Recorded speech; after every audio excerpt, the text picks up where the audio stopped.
Synchronicity University has some absolutely incredible programs starting this July. Summer school at synchronicityuniversity.com. As low as just $5 a class is on right now for a limited time to learn from me, Mark LAURENSON, Alex TRENOWETH, and so many more. Links are in the description below.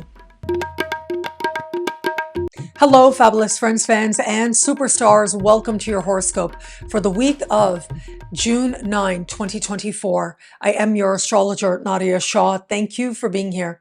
It is a remarkable astrological week, without a doubt. Big moves happening in the sky now. Boy, is it a very special time, and it truly is so special.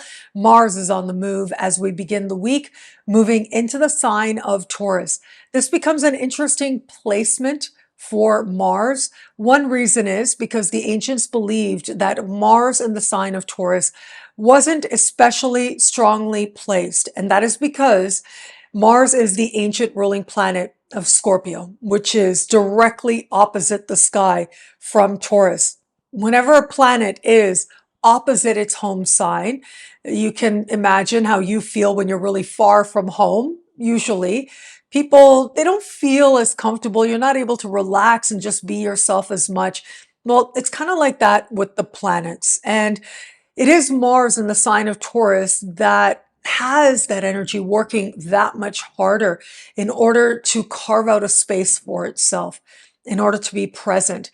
And in that way, it is actually planets that are not, quote unquote, strongly placed, that are in what is termed in detriment, that actually can end up working that much more to our advantage.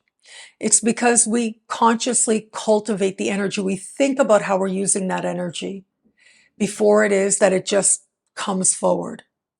And so just like when you're at home, you're not necessarily thinking about everything that you're doing. You just sort of do it. You let yourself be, which is nice. But when it is that we are thoughtful about our actions, about our words, about what it is that our choices are, well, it makes those choices, it makes those words, it makes those actions that much more impactful. As we have Mars moving into Taurus, a sign that is considered largely traditional, where it is that we get this hyper feminine energy of Taurus, hosting hyper masculine energy Mars. It amplifies more traditional gender roles. But then as soon as Mars steps in here, immediately moves into alignment, an alignment of tension with Pluto in the sign of Aquarius. And so you can see how these two planets speaking in a square configuration can bring with it frustration and can bring with it real opportunity to define for ourselves, to explore for ourselves what it means to own whatever part of gender expression we desire to bring forward, but then also to break free of it. What does that look like in our own lives? And how do we do that? And where do we do that in a way that feels comfortable to us or not? Because ultimately, I think one of the great promises of the age of Aquarius, the great potential, the thing that I know so many of us are looking forward to with Pluto in Aquarius, is the freedom to be whoever it is that you are and whoever it is that you want to be, and to define yourself on your own terms. But what does that look like in a world or in a context where we might define ourselves as one thing, but there's also this sense of whether it's external pressure, whether it's expectation, whether it's our own conditioning, where we're being asked to also simultaneously be traditional. You know, it is said that you never know what someone's capable of, and you don't know what's really going on with people. And I think this is really true. In many ways, we get an impression, we meet people, right? It's their ascendant, or maybe it is that we're seeing their midheaven.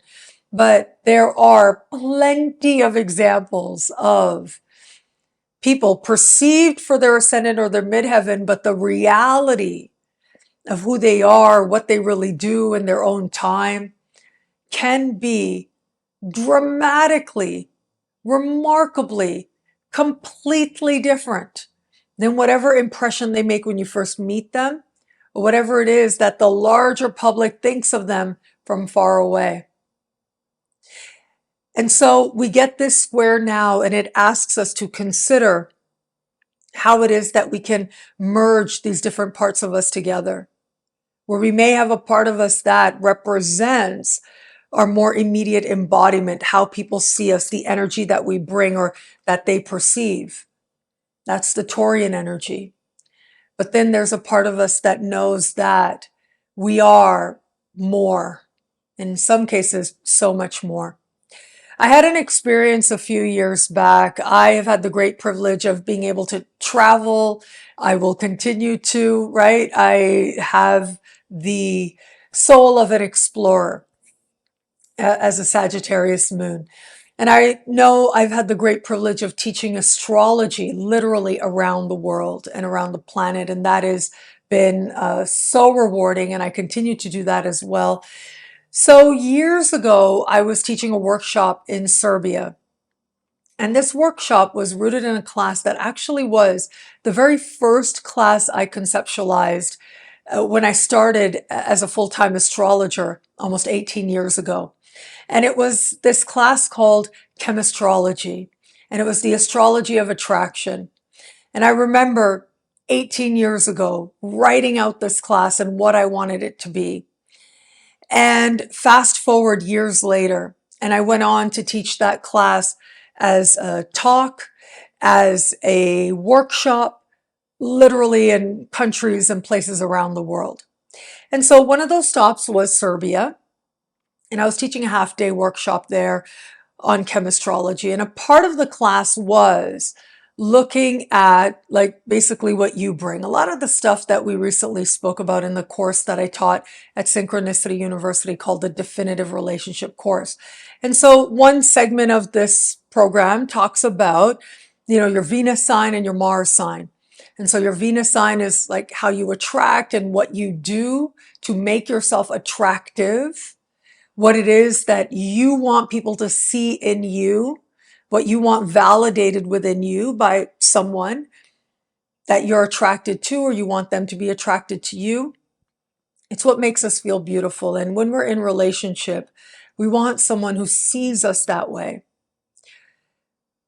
Mars is different, right? Mars is what draws us, what attracts us, what turns us on. And so we were going through the Mars signs, right? So first we went through the Venus signs and we were going through the Mars signs. For those who are students of astrology, the moon is love. The moon is actual partnership. But yes, we were going through the Mars signs. And, I had this moment when I realized, and I was talking to them and I had the translator there, and the students kind of looked at me with this look on their face. And, I said to them, I sort of stopped and I said, okay, look, I know that here you're perceiving me, and I'm in a country where there really is not a lot of diversity at all. There really is not a lot of diversity in Serbia. And I said, okay, I know that the world and you may see me as a South Asian woman, which I am. And I am a Canadian woman, born and raised in Canada. And I am myself. I am a person. And so I used it as a teachable moment to sort of move beyond whatever their stereotypes or expectations were about who I should be and what I would be talking about or should be talking about as a South Asian person, while I'm sitting there talking about your Mars sign and what that says about, what turns you on. I could see this disconnect on their faces, so much so that I had to address it. I mean, I am an astrologer. I'm going to go there, especially if it's a workshop and it's a safe space that we create together. And so it is with this week and the first days of this week. Mars and Taurus, stay true to the way in which we are meant to, supposed to, is right to present ourselves. And then here comes Pluto. in Aquarius, no less, saying, tear that down. Just get rid of all those expectations. Just be yourself. Just say it. Just let it out. Now what? Is it that we're going to tap into this energy in order to cultivate greater control? That might be the way to go about it. This energy might make us feel like we want to be more private, like there are things we don't want people to know about us. But this energy might also say, it doesn't matter what people think. It doesn't matter what people know.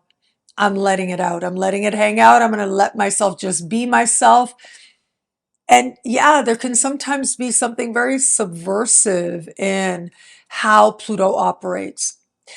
My recent book that's coming out this week, very exciting, called Of Ravens and Dragonflies, Outer Planet Transits Through the Houses in Astrology. It really gave me a chance to dive into and explore the nature of outer planet transits.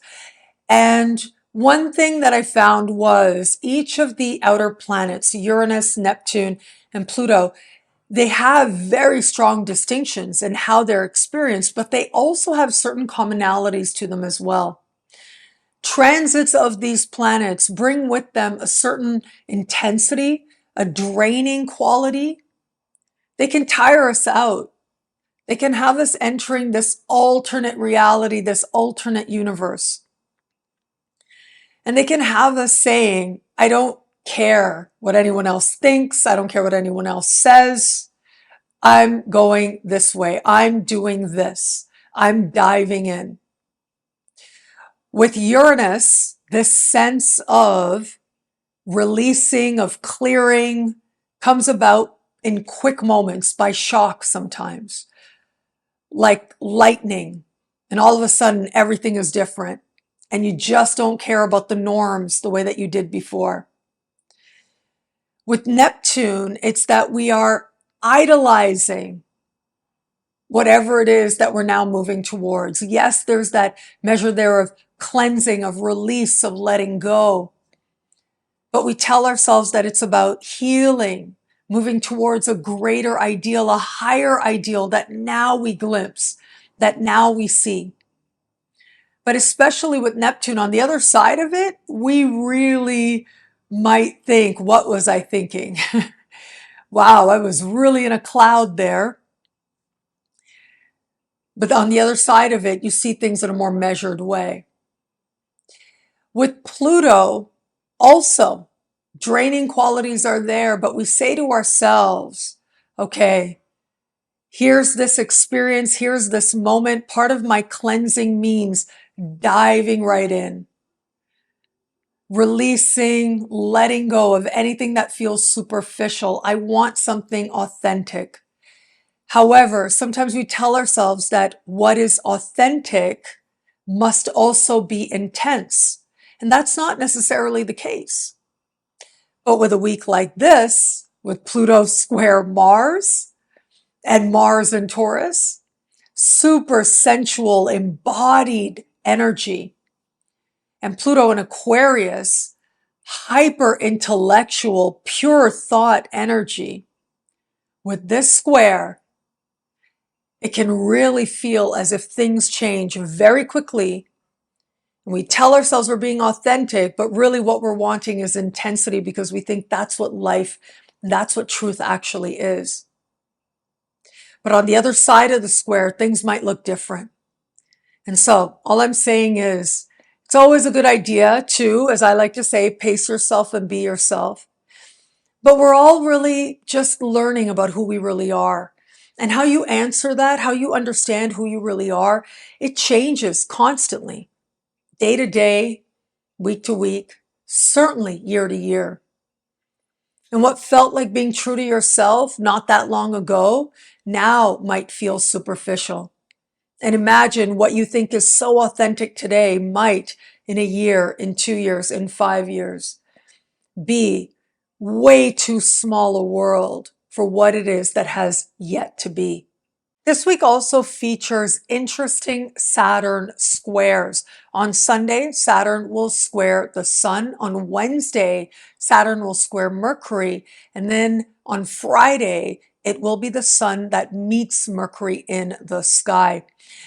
Saturn squares are always interesting to me because they represent needing to be mindful of limitations. Also, to me, Saturn squares in some way or another encapsulate delayed gratification. Is it worth it? Is it sacrifice worth it? Do we think that what we're delaying now is going to garner us that big reward on the other side?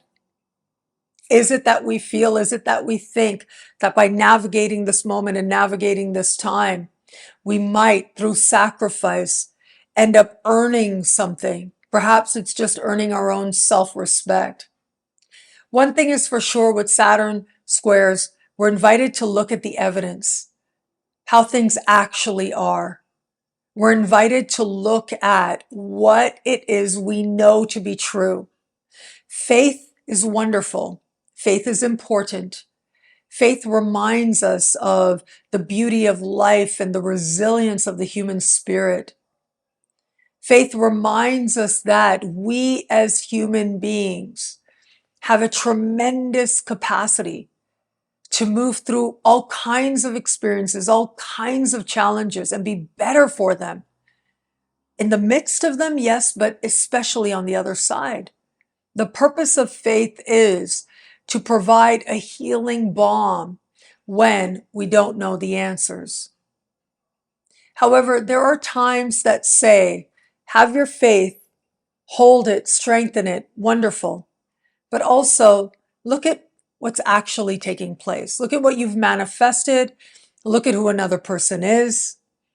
Look at what they're showing you, not just what you hope and their potential and what you believe, but what are their actions demonstrating to you? And look at what your life is showing you about the reality of your situation and how you really feel about it. Saturn squares get us honest, even when, and especially when it's hard, as can sometimes be the case with Saturn squares. But the thing is, reality is undeniable. It is so clear. The weight of reality can feel that much bigger and that much more consequential as well. And so when I see big energies like this, and especially because the Sun and Mercury both are moving through air sign Gemini, being impeccable with our word and being aware of the consequences of communication is going to be imperative as part of being honest with ourselves and honest evaluation as well. Sometimes we get energies that are about over-promising. This isn't one of them.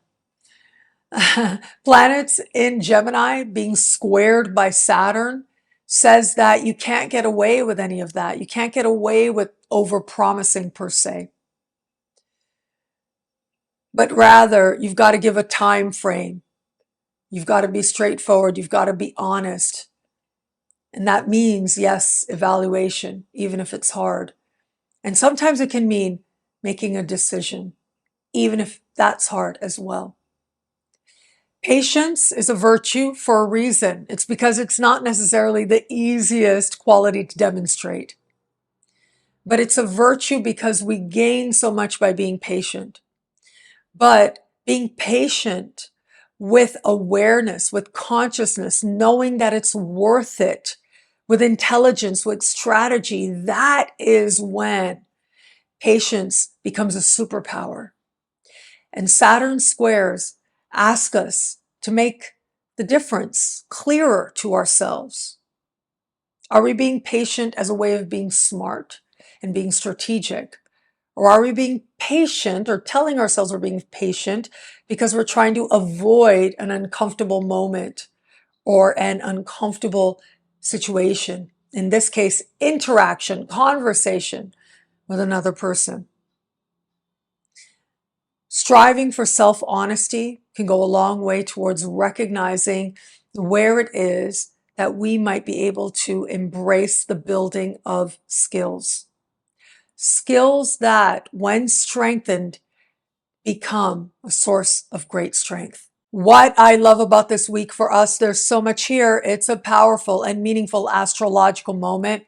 I'm going to say I love the energy of, well, look, I know the energies are hard this week, but let me just say Mars changing signs, moving into the sign of Taurus, does help us to acknowledge, to appreciate the embodiment that is life and the gift of embodiment itself, especially now that we're at the very beginning of a 20-year transit of Pluto moving through the sign of Aquarius.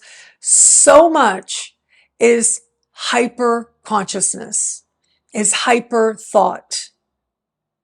So much can feel as if it exists only in the realm of thought, only in the digital space.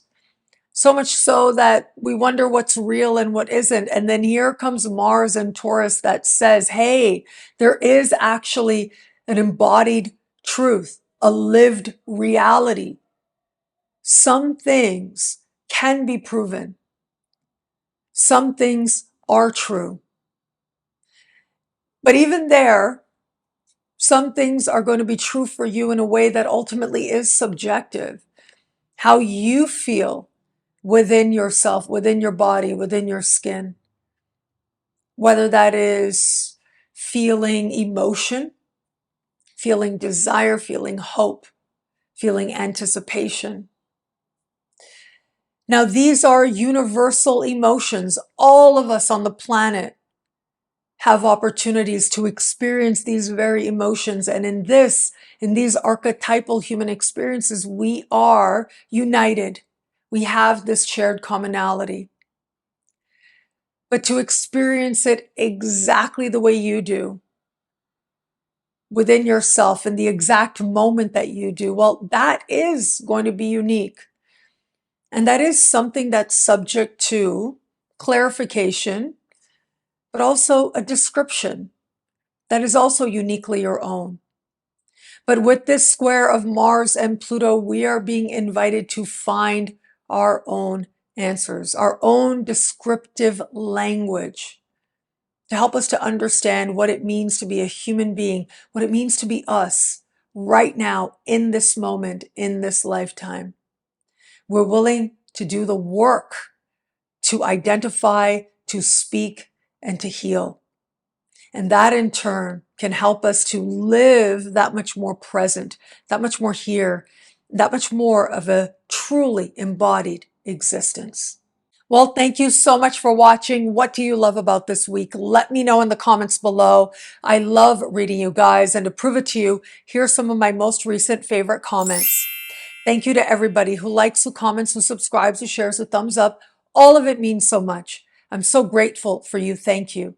And of course, if you want to know how all this wonderful stuff this week speaks to you in your sign, log on to NadiyaShahSuperstars.com, where you get expanded exclusive video scopes each and every week for as low as just $3 a month with choose your membership rate. Higher tiers get you things like all access passes to Synchronicity University events, consultations with me, and so much more. All of this in the superstar space at NadiyaShahSuperstars.com. Links are in the description below. Of ravens and dragonflies, what? My book is coming out this week on the 11th of June. This book will be given to the world. Now, if you pre-order your copy on Amazon now, you will be in line to get free gifts, which include a 5-part course that I taught on outer planet transits and access to a live online event that should take place at the end of June or into July. And so be on the lookout for that. But it is only available to those people who either already got the advanced copy or pre-order through Amazon. And so you can get links to your country and get all the information as to how to access the free gift over at synchronicitypublications.com. This book is like pouring my heart onto paper. I missed the whole process of writing, and it was just so wonderful to get back to it. I've got other books in the works. Let's see how that goes. But at least for now, for this moment of ravens and dragonflies, it is given to the world any minute now, any minute now. It's going to belong to the world. And I am so grateful for all the love and support that you all have shown it. I will try to put it up. The book has already started ranking. And so the rank changes every hour, right? So sometimes I've seen it at number 1, which was a really, really big deal. I've seen it at number 10, all right? So it fluctuates, but the more orders it is that come in, the more likely it is to rank. And the more likely it is to rank, the more likely it is that there are going to be people who are able to benefit from the message of this book, which is about guiding people through some really challenging times. When an outer planet moves through a house of the natal chart, it changes that area of life for the rest of your life. And there are so many ways that energy can come forward. And this book is not Pollyanna, because I'm not Pollyanna. I tell you all the ways in which this transit can be challenging, but also what you can do about it. How it is that you can use the energy to your advantage to move towards greater love and greater wisdom and so much more. If you go to Synchronicity Publications, you can actually read the first 30 pages so that you know exactly what it is that you're going to get. Each section, like Uranus in the first house, Uranus in the second house. So that's one section is Uranus in the first, another section is Uranus in the second. So we've got these sections there. Each section is between 1,000 and 1,500 words long. And the whole book comes in around 60,000 words. So all of that is to say, the reason is because I really wanted people to feel like they understood this transit that much more deeply. So read a preview, order your advanced copy.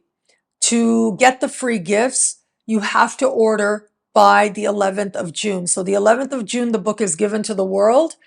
And then that day, and only that day, if you want to order the hard copy, you can go ahead and do that through Amazon. Before then, the pre-order is only the ebook version. And so yes, if you know you just want the hard copy, we keep it open through June 11, and then that's it. Once we get June 11, the book is given to the world, and that's it. Oh my God, it's so exciting. It's very, very exciting to me. So I hope that you absolutely love it. Thank you again to all of you who pre-ordered and who have already shown so much love, who've been sharing pictures on social media of you with these books. It means so, so much to me as well. Again, synchronicitypublications.com. Links are in the description below. Synchronicity University has some absolutely incredible programs coming up this July. Yes, summer school is right around the corner, and it is this July. We've got big dog astrologers, some of our most popular astrologers. So let's go through them very quickly. There's me. I'm coming back to Synchronicity University. I'm going to teach a 5-part course called Money, Power, Respect. Now, simultaneously, I'm also teaching over at Kepler College, and that course is Spiritual Entrepreneurship, also called YouTube for Astrologers. That course at Kepler is extremely limited class sizes. That course always sells out. And so if you want to kick your entrepreneurship skills into high gear from a spiritual perspective, that course is filled with practical things that you can use right away. And it includes mentorship from me. You've got a lot more details to look into with that over at the Kepler College website. I'll link to that below. But this course that I'm teaching called Money, Power, Respect at Synchronicity University, it is going to run consecutively, concurrently. It runs concurrently, not consecutively. It runs at the same time, at the same weeks as we have the class at Kepler. And it is Money, Power, Respect that actually delves into the astrology, whereas Kepler is a lot more practical. There's only a small part of the first class that's actually astrology. So it's open to astrologers and anyone else who wants to approach business from a spiritual lens. The actual astrological skills of prosperity, of success, of feeling useful as you move through your life. All of these are areas that we are going to look at with Money, Power, Respect. Links are below.